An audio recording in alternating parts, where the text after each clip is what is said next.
Hi there, I'm Sarah Lister from Sheffield Digital, and today I'm talking to Robert Bell, who is a co-founder and managing director at Bulldozer Ltd. Why did you decide to start studying software engineering at Sheffield Hallam University? Hey Sarah, great to be here. All my family worked in factories, picking and that kind of really like hard graft, honest work kind of stuff. And if I'm being really honest, I thought it looked really difficult. It looked really hard, a lot of work, and I didn't really know what I wanted to do. So I was always one of those people at school who was like, yeah, probably got potential, but doesn't put the effort in, or it's not clicked with him right now. Hallam, I was like, where do I go next? What do? I don't want to go to work, please. And Hallam, I don't think, software engineering wasn't probably as sexy as it is now in 2007, 2006 sort of time. So I think they were really struggling to get candidates on the course, and welcomed me with open arms. So I just thought, let's go to Hallam and study software. So why did you choose that as a topic? Was it from a previous interest, or were you good with that type of work when you were at school? I used to noodle with like PHP, BB forums, and my dad, he did like HDV driving and stuff like that. But in the evening, he always went to like kind of community college to do more like IT administration. But it was really just a hobby rather than a career for him. And I think I wanted to rebel against him, but not too much. So I was like, okay, you do the hardware kind of thing. Maybe I'll do the software kind of thing. But it was, I did A-levels in media, music technology, and computing. Was rubbish at music technology. Like, don't have an ear for that whatsoever. Media, I thought, well, everyone's doing this, aren't they? It was like the most popular course, I think, to do at university. And I was actually the second best computing student in the year at sixth form, out of two, I might add. I think the other guy actually works in Sheffield still, a guy called Simon. I think he used to work at Evoluted, but yeah, I didn't have many options, so I thought, let's give it a go. And what was the experience like? Oh, it was brilliant. I'd coming from school where I didn't put a great deal of effort in. It didn't really click for me. Being in a different environment with different people from different walks of life. I remember in my first year, there was a guy called Matt who I think his dad was like a contract nuclear physicist or something like this. And he had this like amazing house overlooking Lady Bower or a similar reservoir. And I went round to his house and I was like, holy crap, this is different from what I've seen before. How did this happen? And he was like, well, you kind of pick something and work hard and study and get good at it. And then, I was like, is that it? That's the key? And he was like, yeah. So I was like, give this a go then. So that was like, boom, light bulb moment. I'm sure I failed my first year because of too much partying and, that kind of thing. And then that light bulb came on, and it was just kind of go time for me from then. Something really changed, and it was, all about studying and kind of like being the best. I went from the bottom of the class, and, it was my mission to kind of try and get to the top of it, I guess. So did you do like a lot of self-study and really put your head down with it then? Yeah, just anything that I could get from the lessons. I used to live in the AdSet Centre for like 2 years. I don't even know if it's still called that, but it's the computer library next to Odeon. I'd be frequently there at like, I wasn't too much of an early bird, but I'd be frequently there at like 9 p.m. through to like 6 a.m. just working on coding projects, reading books, really having a go for it. Because I was like, I was deferring having to do some work through school, going to university, and I was like, oh, bloody hell, it's going to be like 2 years now or a year. I'm actually going to have to do some work, so I better be good at it. So those things that you were working really hard towards at uni, do you feel like it's worked out as you expected in your working life? I'd say, yeah. I mean, I didn't really have a grand plan other than, just work hard and do something interesting, hopefully, and see where that takes you. But I think more than certainly more than the content, I think the mindset of, you know, maybe the fear as well, like the fear of, maybe what if you don't make it? What if it all goes wrong and you have to start from scratch again? I was like, let's just make it work. So I think that kind of determination and, you know, work rate is probably the main thing I got from it, rather than the actual, you know, I was building WAP apps, WAP mobile apps. I don't know if you remember those. So certainly none of that has stayed with me. Do you feel like your degree has contributed towards your career path? Yeah, definitely. Particularly I'd say, you know, the piece of paper probably, but I think, you know, the piece of paper is great for getting you through the door to your first job. But there weren't many coding boot camps around in 2006, 7. And, you know, I think particularly you know, at Hallam, they do this thing called the sandwich course, where you do 2 years in academia, 1 year in industry, and then your final year with your dissertation. And I think I just landed on like a really solid sandwich course where actually the first day of the job, they went, okay, so it's supposed to be you with the IT director. It's like that's the IT department. And for whatever reason, we can't really support you on this year anymore. Some things happened over here, and I can't say what it is, but it's going to take all his attention for 12 months. And it's kind of like, well, we don't want to cancel the, you know, placement. How do you feel about reading these massive stack of books and then like noodling with this programming stuff over here for 12 months? And it was all, you know, like Kent Beck, you know, for the software engineers listening to this, it's like Kent Beck, Martin Fowler, Robert Martin, you know, Gang of Four, design patterns, you know, all that kind of, you know, the classic kind of like software engineering literature that I'd never heard of before. So I just spent a year, like every day, just like reading through those books, and came back for my final year, just like, right, let's do it. So that, you know, that definitely, you know, I wouldn't have, you know, I wouldn't have stumbled onto those, I don't think, if it wasn't for that placement year. And I wouldn't have been on the placement year if it wasn't for the degree at Hallam. And how would you say that your career has evolved since then? Well, I kind of started freelancing a bit for Hallam during my final year for user-centered healthcare design, I think it was called. Moved from there to a local company called, I think they're called Server Like Healthcare now, but it was CSE Healthcare Systems at the time. So both software, you know, really like, you know, your big functional design documents are over here and they're already done. You're coming in and coding away. So very much software engineering. You know, worked at a company called Tribal. Don't know if you've heard of those, but just down the road here in Sheffield. Again, very much, you know, big designs done, a lot of coding. And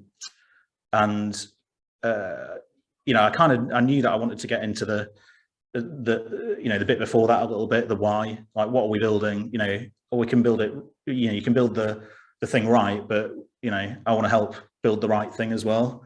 So went to work at a company called Oakbrook Finance in Nottingham, you know, very, very kind of early startup, fintech. And then another one in London called Vitesse. And kind of through this transition, you know, got, you know, still doing engineering, but kind of, you know, there's, especially, you know, when you kind of, I think I was employee number one in Vitesse for the tech side of it. There's no one else there to find, you know, really find, you know, work out what the problem is, you know, like a BA or anything like that. So gradually coming kind of left shifting it a little bit there. And then through to Razor, where it's really, you know, it was really more less coding day to day, more supporting developers,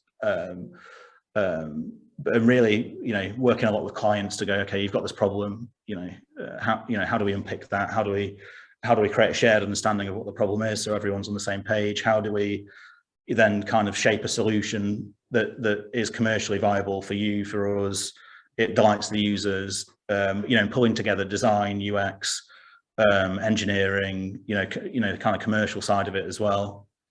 I thought that was amazing. You know, really, really loved my time at Razor doing that. And then now it's more, you know, I still do a bit of coding every now and again. but it's certainly more working with startups to really take them from 0 to 1. So it's like we've got ideas, we've got early traction, but working on where the market is, who the customer potentially is. Can we find a niche and go after that niche customer rather than just the bankers or something? It's like let's try and find a niche. Strategizing MVPs, pulling in marketing and sales, and that kind of stuff. So it's gone from more building the code to like building the business that can that needs the code, I guess. What do your roles as co-founder and managing director involve now? Pretty varied. And this has evolved. We started Bulldozer 18 months ago or so, and originally, the original plans were kind of, let's build a little sidecar to Razor, which we can commercialize, IP, be it software libraries. We didn't really know, if we're honest. We kind of thought we want, at Razor, it's difficult if you're invested in a company, and you have the competing client contracts, under the same roof, in the same legal entity, with the same people working on it, because, investments are more, let's put the work in now and reap the rewards later, where there's that instant gratification kind of with client work where, and you commit to building for them.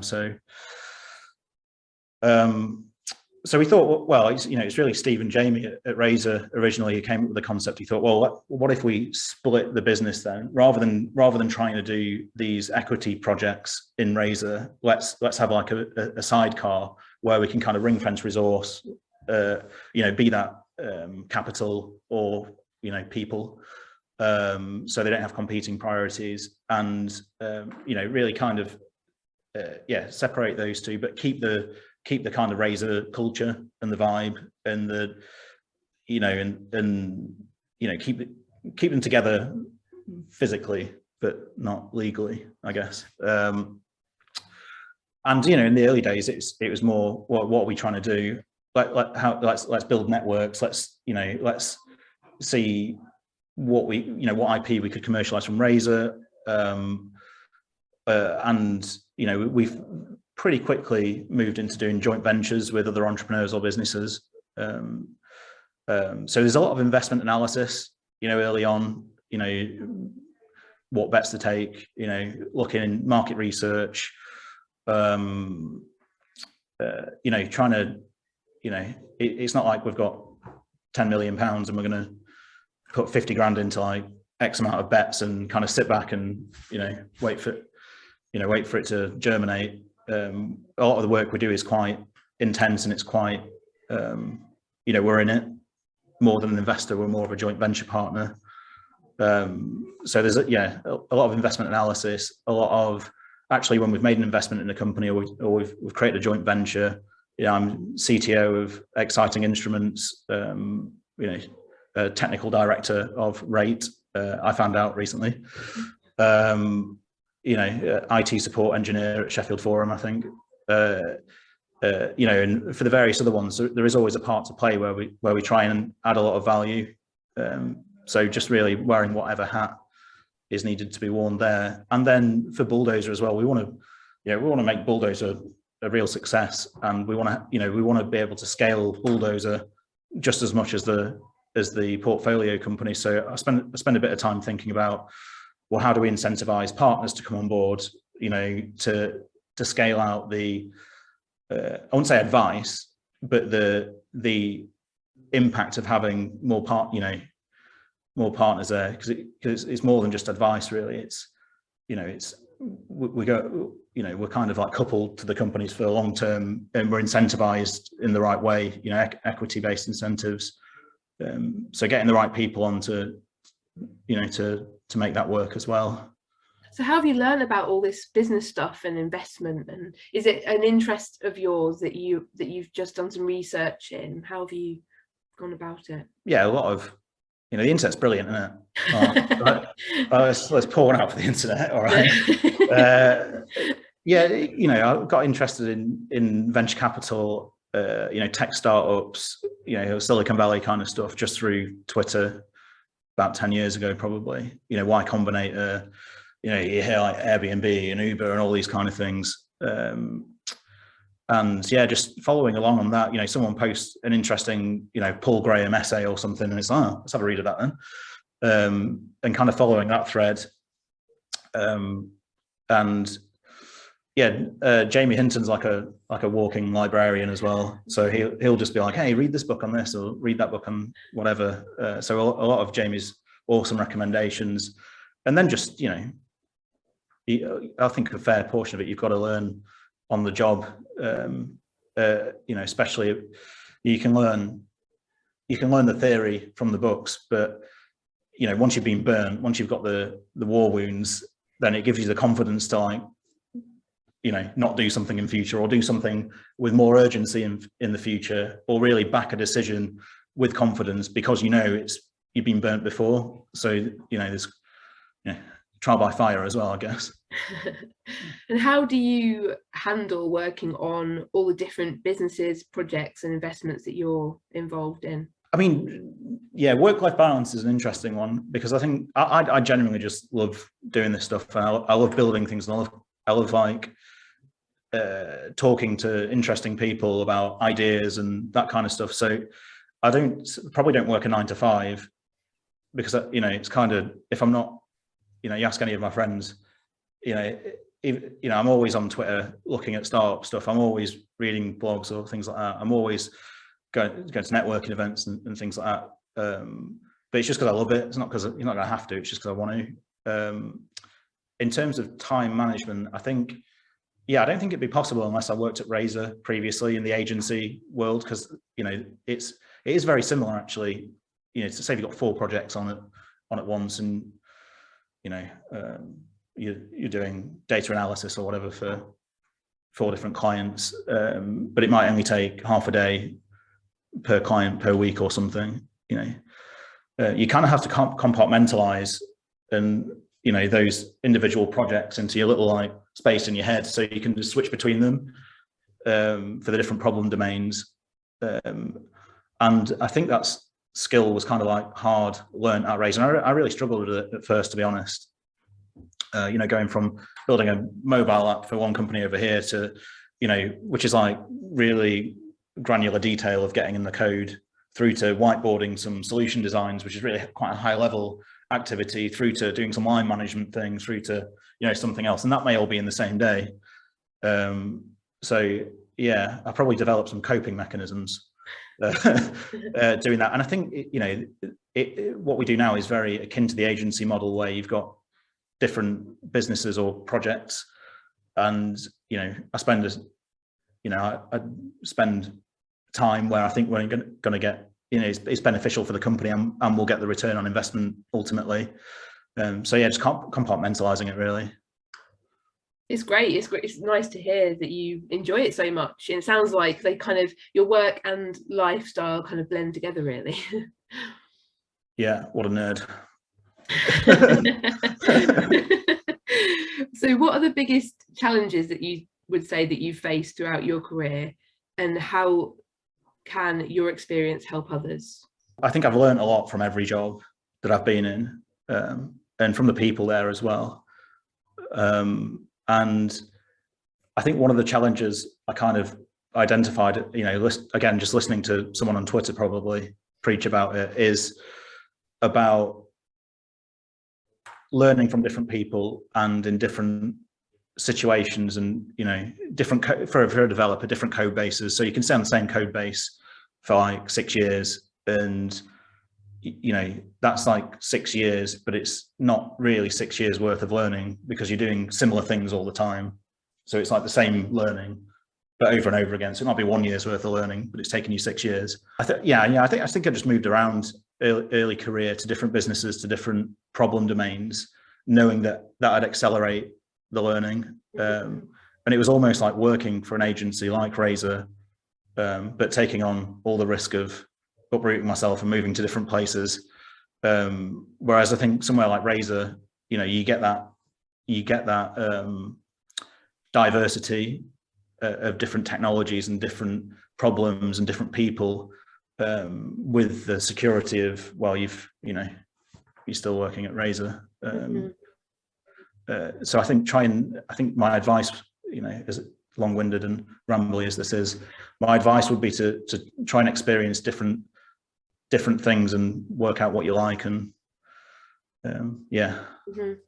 Yeah, which sometimes can seem maybe a bit risky to do, because I think some people think that you should just choose a path and just go with it, and you stay in a job for a certain amount of time. So I think that's a nice message to hear. Oh, I had no bloody idea what I wanted to do as well. So, I want to meet some of these people who go, so from the age of like 9, I knew I wanted to be a SQL administrator. It's like, how did you know that? You've got to taste the fruits of life sometimes, haven't you? And, yeah. And what types of opportunities do you think that Sheffield can offer to people interested in working in this sector? Yeah, it's an interesting question. I think there's a lot of great tech businesses in Sheffield. I think from, if you prefer it more process and more structure, I think there's a lot of larger companies in Sheffield now. If you like to get a bit scrappy and you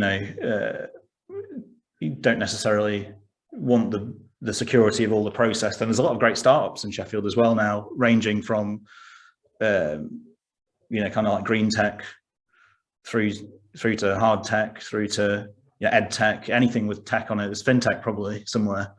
So I think there's a lot of opportunity, and it's a real seller's market for developers at the moment. So if you're a developer, then it's a great time to be alive. And do you think that qualifications are an important part of getting involved in the sector? I think it helps. I think it helps. It depends. You can get different types. Do you mean university specifically, or any type? No, any. Well, yeah, I mean university, because I suppose that's your experience, isn't it? But maybe beyond that as well. So I think it helps. I think because university, it's not just about what you learn academically. It's about building your character and going from like a child to an adult, I guess, in some ways, isn't it, with the life experiences? But I'd suggest you could take a 6-month vacation to Europe and get the same experience, traveling around or something. So especially for the first year. Yeah, which you probably get the 4 years worth of experience in 6 months there probably. So if I'm recruiting for entry-level roles, I think, do I want to see a degree? Not necessarily. What I'd want to see is, I'd be much, I'd be delighted if someone came with a project and said, I built this end to end. It's a website that talks to an API that talks to a database. I've hosted it on Heroku or Azure or something, and I've used Tailwind to do this bit, and CSS, and I've done this bit over here, and they can talk through it. I don't think I came out of university really being able to build something end to end. So if someone who's like 19, 20, 21 can, show that kind of capability, then, what do you need a degree for to be a coder? But that being said, I think, I probably jumped into thinking coding. We jumped to coding as like, that's the tech thing. But that's right? That's not the be all. It's not even half of the thing in tech, is it, coding? And it frustrates me sometimes when people say, I'm not techie. And what they actually mean is I don't know how to code, or I can't yet code. But there's a whole, ecosystem around, code's like well down on the list of things that you actually need to make a well-run, profitable software business. Even, you need the market, you need the marketing, you need the sales, you need the UX, you need, it's not just about code, is it? I'm sure the same is like SEO or social media marketing. If you can prove that you've done it and you've got a portfolio and you can talk people through your approach, then, especially the market at the moment, I'm sure a lot of people would take you up on the offer. And finally, where would you advise someone to begin with exploring a career in tech? So someone who has gone, yeah, the sector sounds really exciting, don't know where to start, it's overwhelming, going just to the internet. I would advise said person to, oh, this is going to be really contradictory now, but I'd advise them to understand themselves first and understand what they, what are their ambitions, what are they interested in. I think, coming from like a real working class family, I probably didn't appreciate that, you can work, you can do what you're interested in. It doesn't just have to be work, so I have a long old think about what is it that I'm interested in, and just try some stuff.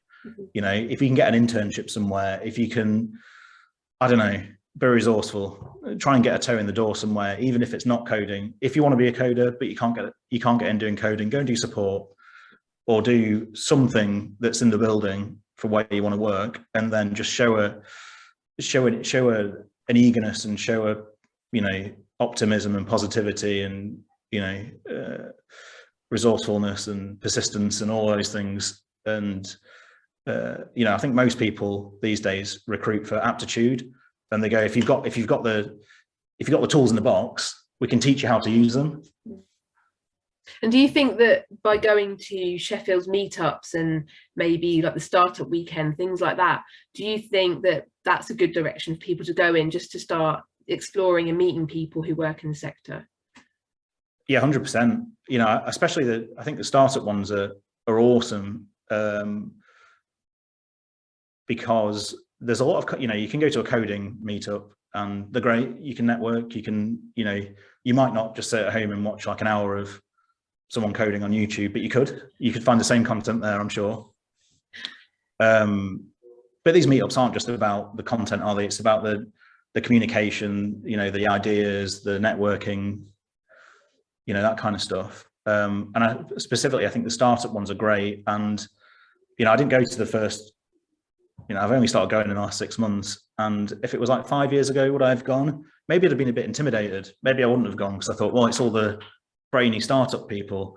But come on, you'll see people like me. So it's like, I think maybe people will lower their if they've got a mental model of, I need to finish one career and get all this talent and all this experience, and then I can start a business. I think you'll probably be shocked when you come and learn that it's just not the case. You just get started. That's the only way. And there's people, Sheffield's great for this. There's like Business Sheffield, there's Sheffield Digital, there's Bulldozer, loads of organisations who are, Twinkle Hive, loads of organisations. I won't name them all. Who are here to help, and it's more about having the determined person who wants to do something than it is having the skills, because there's people here who'll teach you the skills. Mm-hmm.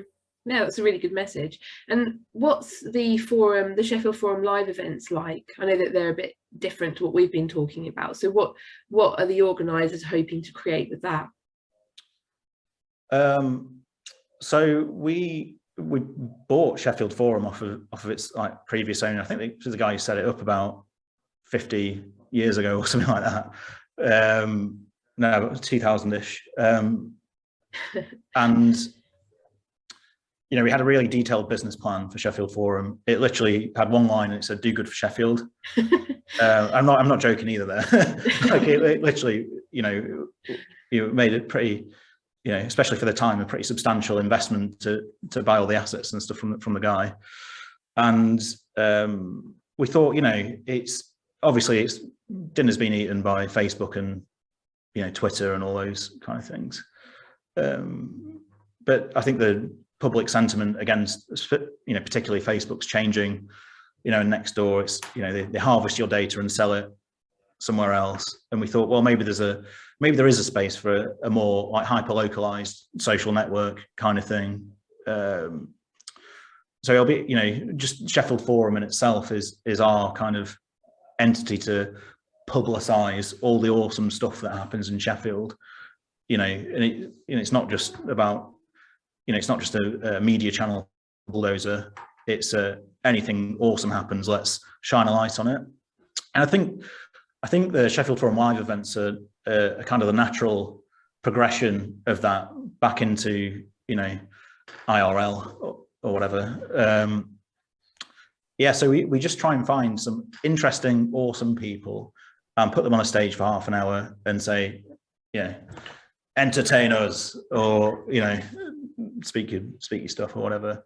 But we've had some awesome people. We've had Tim Craggs, who's a lecturer, a senior lecturer at Sheffield University in single molecule biophysics, who's you know, he spoke about, you know, he's you know, world leading scientist, but also like deeply Catholic, and how you may think that's a contradiction, but it's actually not. And you know, it was called a collision of science and religion. You know, the first one we had Elliot Kennedy, who's a world-renowned music producer. You know, he's written a load of music for, you know, like Spice Girls and, you know, Broadway plays in the States and all that kind of stuff. And he's got a studio just next to the workstation. Who'd have thought? Who knew? Yeah. Yes, you know, and we've had poets. We've had comic artists. You know, a lady called Dr. Kate Alat, who had locked-in syndrome. She was a high-flying marketing exec and had a stroke, got locked-in syndrome, and taught herself, you know, really, I think when all hope was lost, you know, from the doctors and from friends and family, you know, her sheer determination and like will kind of brought her back from, you know, the edge, I guess. And she kind of rehabilitated herself, or taught herself, you know, from starting like having a flickering of an eyelid through to rehabilitating herself so that she can, you know, she can walk unaided through to the stage at Sheffield Forum, has the most brutal wit of anyone I've probably ever met, and absolutely just nail it. So if you've got a, you know, if you've got an interesting story, or, you know, you do great for Sheffield, then we want to hear you, we want to have you on the stage.